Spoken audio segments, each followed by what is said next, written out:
rádio. Sua manhã com mais alegria, só aqui na Clube FM. Você está ouvindo Manhã na Clube. Está no ar, Terça da Saúde. Terça da Saúde. Um programa feito para esclarecer todas as suas dúvidas sobre saúde. Terça da Saúde, aqui na Rádio Clube. É isso aí, são 10 horas e 33 minutinhos aqui do nosso programa. Hoje é terça-feira, dia de Terça da Saúde. E vem um tema muito pedido. É um tema que muita gente participa, muita gente tem dúvida, muita gente tem certeza que não é uma certeza, que depois passa a ser uma dúvida. Sim. Nós estamos recebendo o doutor Uílio Marcos Casagrande, que é endocrinologista, e o tema de hoje é diabetes. Primeiro quero falar bom dia para Verônica, bom dia para você, para todo mundo lá na Fórmula Certa que tá ligadinho aqui com a gente. Olá, bom dia, Vanessa, bom dia a todos os ouvintes. E bom dia para o doutor Uílio, seja bem-vindo. Esse tema geralmente desencadeia muitas perguntas aqui no nosso WhatsApp. Bom dia. Bom dia, Vanessa, bom dia, Verônica. Sempre um prazer estar aqui. Hoje a gente vai falar de diabetes, é uma doença muito comum e realmente gera bastante dúvida. É isso aí, a gente já estava aqui tirando várias antes de entrar o programa, né, Verônica? Bom dia, doutor Uílio.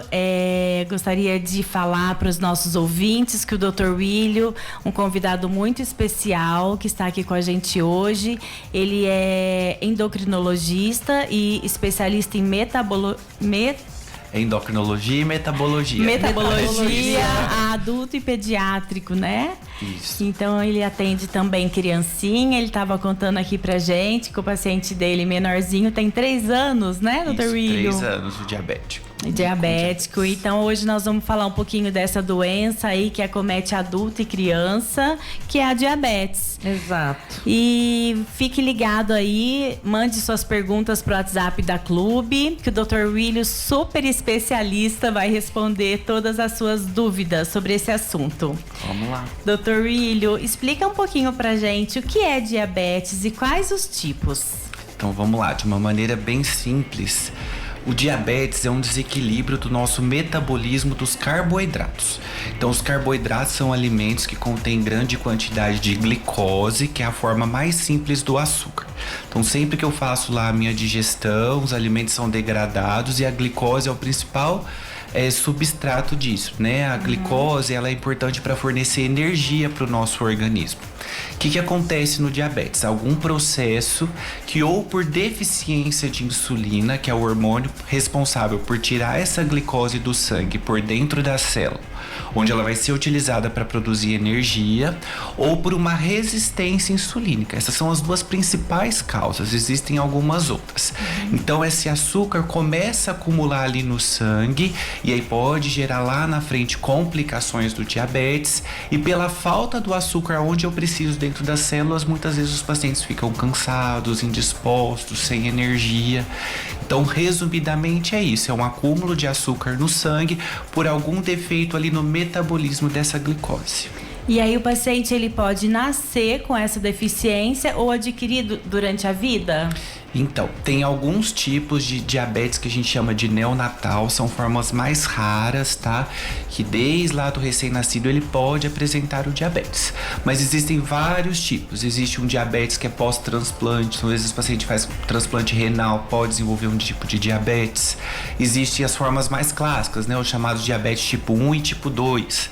O tipo 1, geralmente, ele é autoimune, tá? Ele pode aparecer em qualquer idade, mas é muito mais frequente na infância, adolescência, e é causado pela destruição do pâncreas. Então, o paciente começa a falhar a sua produção de insulina, tá? Certo. O tipo 2, ele tem vários mecanismos que desencadeiam seu aparecimento, mas o principal é a resistência insulínica. Então, é quando o organismo produz a insulina, mas eu tenho dificuldade para que essa insulina haja e tire aquele açúcar do sangue.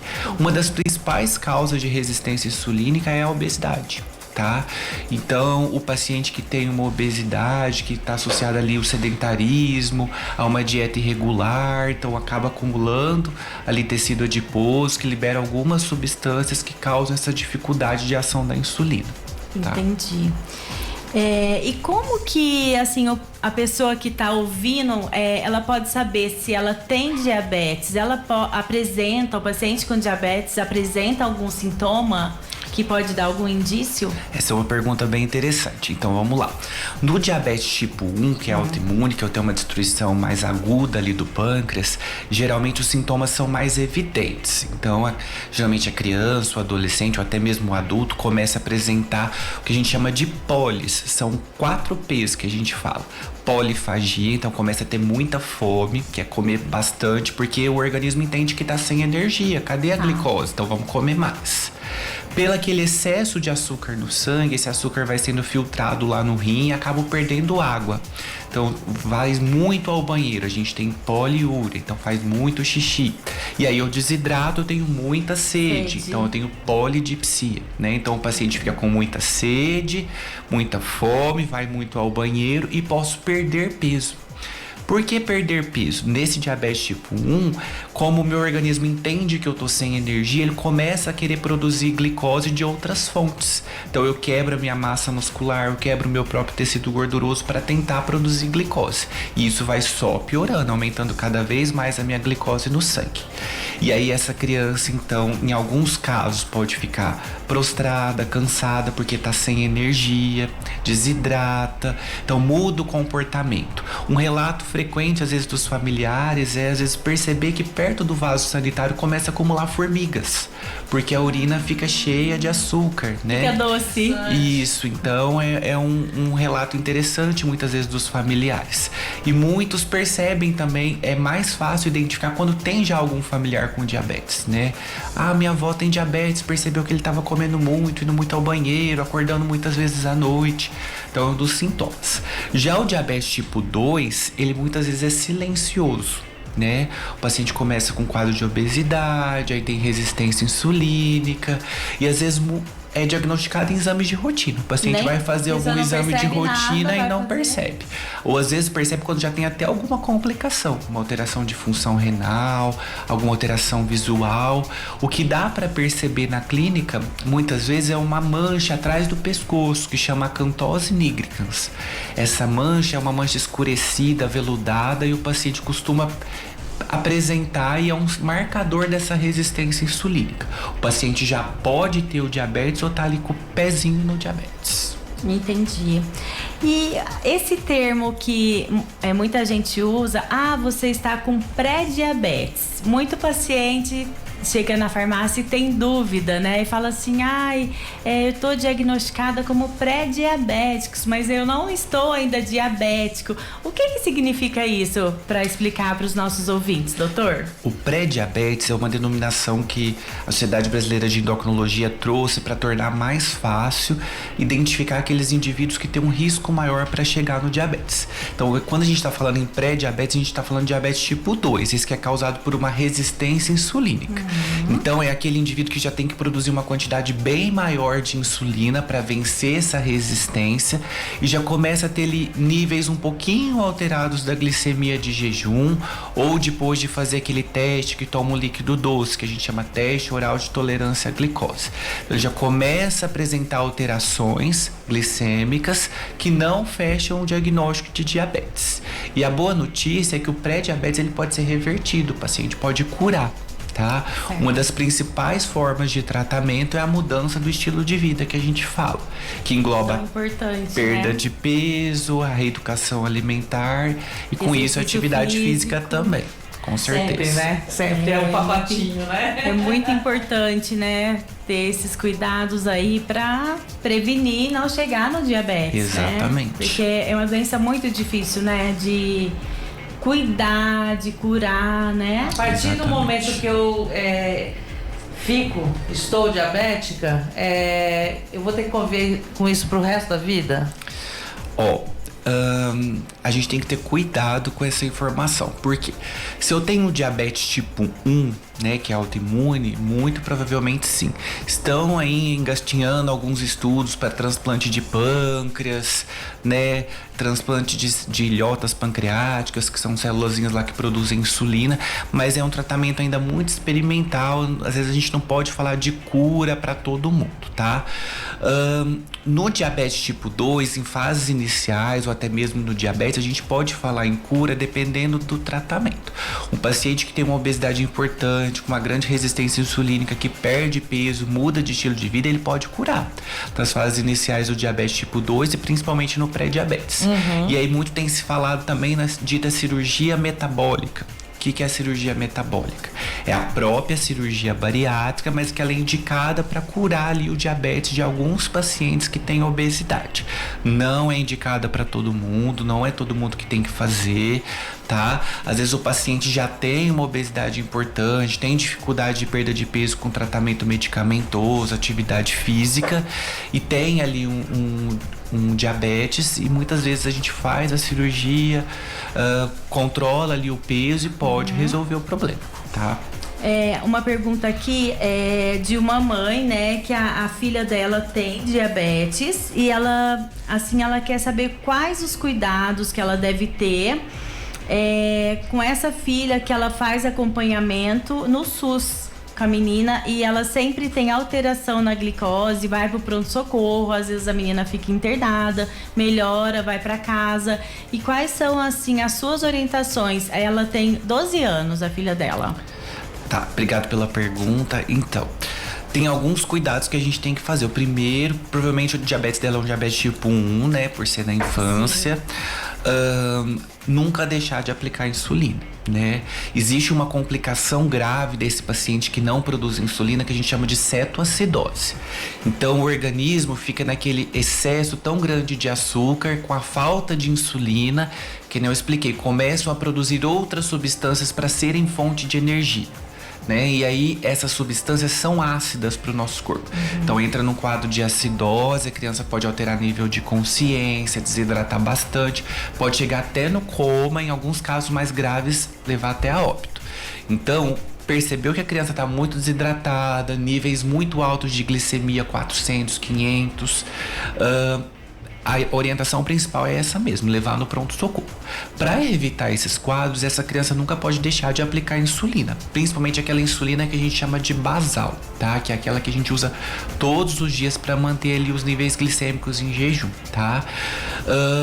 Também tem que ficar atento quando essa criança tem algum agravo, alguma coisa aguda, um quadro infeccioso, algum estresse, um procedimento cirúrgico. São situações que podem precipitar essa cetoacidose. Deve fazer o acompanhamento médico regular. A gente sempre deseja que os pacientes façam acompanhamentos no mínimo a cada 3, 4 meses. Quando está muito descompensado, a gente pede para voltar antes. O que eu sempre faço para todo paciente que chega, não importa quantos anos que tem de diabetes, venha para a primeira consulta, eu faço o que eu chamo de educação em diabetes. Porque quando uma criança dessa, um familiar, recebe o diagnóstico de diabetes, é uma bomba, né? Então é muita informação nova, não dá para absorver tudo, não dá para aprender tudo, então muita coisa passa.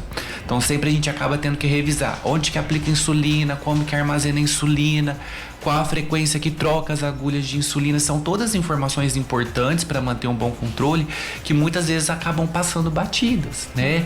Às vezes no dia a dia o médico fala, não, esse paciente já tem diabetes há 10 anos, então já sabe, né? E muitas vezes é sempre bom relembrar, não lembra, é sempre bom relembrar. Então o pessoal da enfermagem também ajuda a gente bastante nessa parte. Então é sempre bom passar com o enfermeiro do posto, do convênio, para relembrar essa parte básica que é fundamental. Certo. Eu tenho 2 perguntinhas aqui. Posso fazer? Vontade, claro. A Terezinha tá perguntando, é verdade se comer muito doce tem probabilidade de desenvolver diabetes? Então, isso é mito ou é verdade? Pode ser as duas coisas. Pode ser mito, no sentido que, assim, pura e simplesmente por eu comer doce em excesso, eu vou desenvolver diabetes. Não. tá? Mas se eu comer em excesso e começar a ter obesidade, resistência insulínica, força sedentária, eu tenho uma chance maior de desenvolver diabetes. Então é um conjunto, tudo com né? moderação. Ninguém tá proibido de comer doce, nem o paciente diabético. Só que tem que ser com moderação. Certo. Tem mais uma aqui, a Silvia. Bom dia, doutor. Minha glicemia vem caindo com frequência. Passo muito mal. Tenho diminuído bem o açúcar por causa de cálculos nos rins. E quando cai, consumo doces. Tenho alguma outra coisa que me ajudaria a aumentar o açúcar? Então, tem que ver se essa paciente primeiro é diabética ou não, porque se ela for diabética, dependendo do medicamento que ela utilizasse... Ela disse que é a glicemia que está caindo com frequência, né? Isso. Mas eu acredito que não. Só para explicar certinho. Se o paciente for diabético, muitos remédios podem causar hipoglicemia, se ficar horas sem comer ou se restringir muito a alimentação, seja a própria insulina, seja alguns comprimidos, então sempre tem que ficar atento. E se não for diabético, ele tem que investigar as causas de que a gente chama de hipoglicemia. Exato. Que não necessariamente estão relacionadas ao diabetes. Muitas das vezes o paciente pré-diabético que tem uma resistência insulínica pode desenvolver uma hipoglicemia, porque é uma resposta exagerada, eu libero uma grande quantidade de insulina porque eu tenho uma resistência e aí depois eu ocasiono uma hipoglicemia. Então aí o melhor é fracionar a alimentação, mas existem causas raras mas tudo também. Vira açúcar, né? Muitos dos alimentos. Se a gente comer um pão, ele vira açúcar, não é isso? Exatamente. São os carboidratos que a gente chama de complexos, né? Que eu vou fazer a digestão até chegar lá na glicose. E tem também hipoglicemias mais raras por um tumor pancreático produtor de insulina, por exemplo. Mas isso é muito raro, o paciente tem outros sintomas, tá? O ideal é assim, não restringir tanto a alimentação, não ficar várias horas sem comer para não ter uma hipoglicemia. Porque aí você consegue controlar, né? Isso. Minha irmã tem uma hipoglicemia que ela não pode comer açúcar, porque ela passa mal como se fosse uma diabetes. Por que acontece isso? É essa hipoglicemia reativa que eu expliquei. Isso. O paciente tem uma resistência insulínica, eu como uma quantidade ali de carboidrato, principalmente se for o carboidrato simples que a gente fala, ele faz um pico glicêmico na hora que eu absorvo. Por eu ter resistência insulínica, eu produzo uma grande quantidade de insulina que fica circulando ali. Esse pico ele já acabou e eu ainda tenho insulina. E aí logo depois eu tenho hipoglicemia. Ela tá falando que ela não é diabética, a então, Silvia. Pode ser provavelmente ou uma hipoglicemia reativa, ou às vezes por várias horas aí de jejum. Então tem que sempre controlar, né, a alimentação, nada não ficar em excesso, com muita fome. Nem o jejum em excesso, várias horas sem comer. E isso é interessante até para aqueles pacientes que querem fazer o jejum intermitente. Não é para todo mundo que é para fazer jejum intermitente. Tem que tomar muito cuidado. Infelizmente tem alguns ditos influencers, blogueiros, e ficam falando para todo mundo fazer o jejum que faz 12, 24 horas. A gente tem que tomar muito cuidado com esse tipo de informação. Não é para todo mundo, pode fazer mal, pode ter hipoglicemia grave, não é legal. Atenção. Tem uma pergunta, quais os riscos da diabetes não tratada? Então vamos lá. Da tipo 2, né? Vamos supor, o paciente não tem conhecimento que tem a diabetes e não trata. Quais os riscos? Os principais riscos, então, eu vou falar de modo geral, porque são muito parecidos. Às vezes acontece um pouquinho antes ou depois, dependendo do tipo do diabetes. O tipo 1, os riscos agudos que a gente fala, o principal é a cetoacidose diabética, ou às vezes até uma hipoglicemia, porque usou uma dose a mais de insulina, ou aplicou e não comeu, tal. A longo prazo, a gente tem as complicações crônicas do diabetes, né? Então, as principais que a gente fala são as oftalmológicas. Então, o paciente pode ter problemas na retina, que a gente chama retinopatia diabética. Se não cuidado, pode chegar até a perda visual, a cegueira. É uma das principais causas de cegueira, tá? A nefropatia diabética, que o paciente vai perdendo lá a capacidade de filtração dos rins, pode evoluir para hemodiálise. A neuropatia diabética, quando esse excesso de açúcar começa a machucar os nervos. Então tem vários tipos de neuropatia diabética. A mais comum é a sensitivo motora, que acontece principalmente na palma das mãos, na planta dos pés. Aí o paciente se machuca, fura, faz uma ferida, não observa, não sente. E aí quando vê, forma uma úlcera e é uma das principais causas de amputação, tá? Sim. E as que a gente chama de macrovasculares, que acometem os grandes vasos sanguíneos. Que aí a gente tem infarto, AVC, a doença arterial periférica, que é o prejuízo na circulação das pernas, que junto com uma falta de sensibilidade favorece a formação dessas úlceras aí, a amputação.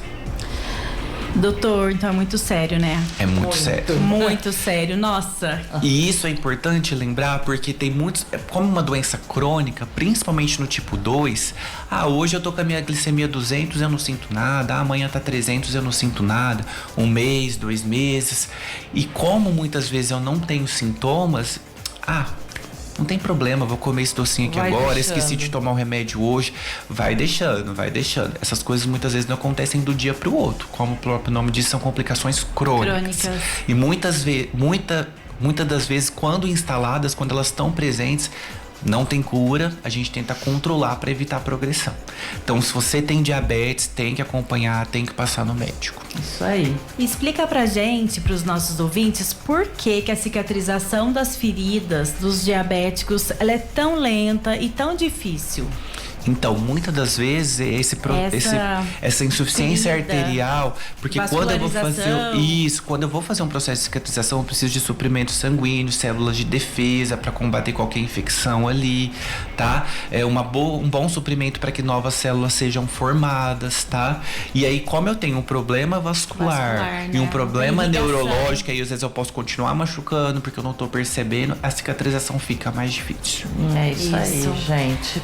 A gente tem muita procura, assim, muita procura. O pessoal vai assim, preciso muito de uma fórmula para pé de diabético, porque o diabético é aquele paciente que vive machucando o pé, porque ele machuca e não sente, né? E aí forma aquelas feridinhas, aquela ferida fica aberta por tempos e tempos e vai ali proliferando bactéria, né? Porque ela não fecha e tem muita dificuldade mesmo, porque falta fibrina, colágeno para fechar aquela ferida, né? Muitas vezes na canela, e é um desafio, aparece. Não só porque no pé. perde a sensibilidade mesmo e ele pisa nos lugares muito difíceis de cicatrizar e aí fica um desafio para as farmacêuticas fazer aquele creme milagroso para a cicatrização do pé do diabético. E a gente ainda tá tentando, hein? Nós estamos já no limite. Tem alguma coisa para finalizar, Verônica? Sim, a última pergunta para encerrar. Posso fazer? Pode. Quais os tratamentos mais modernos para cuidar da diabetes? Os mais modernos aí que o doutor pode contar pra gente. As novidades, né? Então, das novidades, além do que eu já falei da cirurgia metabólica, que não é para todo mundo, dos medicamentosos, a gente tem aí um grande arsenal de novas medicações que foi muito bom nos últimos anos. E aí a gente tem as famosas injeções, né, pro diabetes, que não são insulinas, que a gente tem aí como nome comercial, às vezes o Saxenda, Victoza, Chultof, Ozempic, são medicamentos que melhoram a sensibilidade à insulina, a ação do sistema nervoso central diminuindo fome, vontade de comer, então aí eu ingiro menos carboidrato. Algumas outras medicações que são na forma de comprimidos, que a gente tem aí os inibidores de SGLT2, que a gente chama, que é o nome da classe, que faz perder um pouquinho de açúcar ali na urina. Porque quando eu tenho diabetes, eu reabsorvo muito açúcar lá na hora que a urina é passada, em excesso. Então, esse medicamento faz perder um pouquinho de açúcar na urina. E aí o paciente pode perder peso, controlar a glicemia. E além de tudo, tem mostrado benefício para a proteção dessa nefropatia diabética, que é uma das complicações do diabetes. E diminui internação por insuficiência cardíaca. Então, são medicações novas, né? Última geração. A gente ficava muito limitado, principalmente no SUS, com metformina, insulina NPH irregular e glibenclamida. Ainda no SUS, de liberação para todo mundo, a gente só tem essas medicações. Então, muitas vezes o paciente está lá com metformina, glibenclamida, não tem o que fazer, vai para insulina. Mas se o paciente tiver uma condição, puder investir no tratamento, existem muitos outros remédios, muitos não são de tão alto custo assim e que vale a pena antes de iniciar uma insulina que vai, quando não bem indicada, pode fazer esse paciente ganhar peso, ter hipoglicemia. Então, existem várias novas medicações. Doutor, deixe seu telefone, seu contato, por gentileza, para aqueles ouvintes que quiserem entrar em contato. Então, vamos lá. O telefone do consultório é 35 3406 0615 e a gente também tem o WhatsApp. Tá. 99967 967. Pode falar. 1107. Eu acho que é isso, me deu um branco, mas acho que é isso. Geralmente quando a gente passa o nosso próprio telefone, né? Dá 99967-1107. Isso aí. Se quiserem, eu passo aqui pra vocês pelo WhatsApp. Dr. Willio, muito obrigada. Obrigado, Foi eu. muito bom, muito esclarecedor. E estamos abertos aqui. Depois a gente podia fazer um programa só sobre obesidade. Sim. Acho que vai ter muita pergunta. Muito. Sempre que vem, né? Eu acho que essa parte da endocrinologia é sempre uma grande dúvida e todo mundo, como eu disse, todo mundo tem muita certeza e muita dúvida. Com certeza. Bom, aí levar informação para a saúde. Obrigada. Obrigada. Um ótimo dia, um bom dia a todos. Igualmente, bom dia pra todo mundo. Obrigado, Willy. Obrigada, Verônica. Até a próxima. Obrigada. Tchau, tchau. E fica aqui com a gente no nosso Manhã na Clube. A Rádio Clube apresentou Terça da Saúde. Clube FM 106,5. A sua rádio. A sua rádio.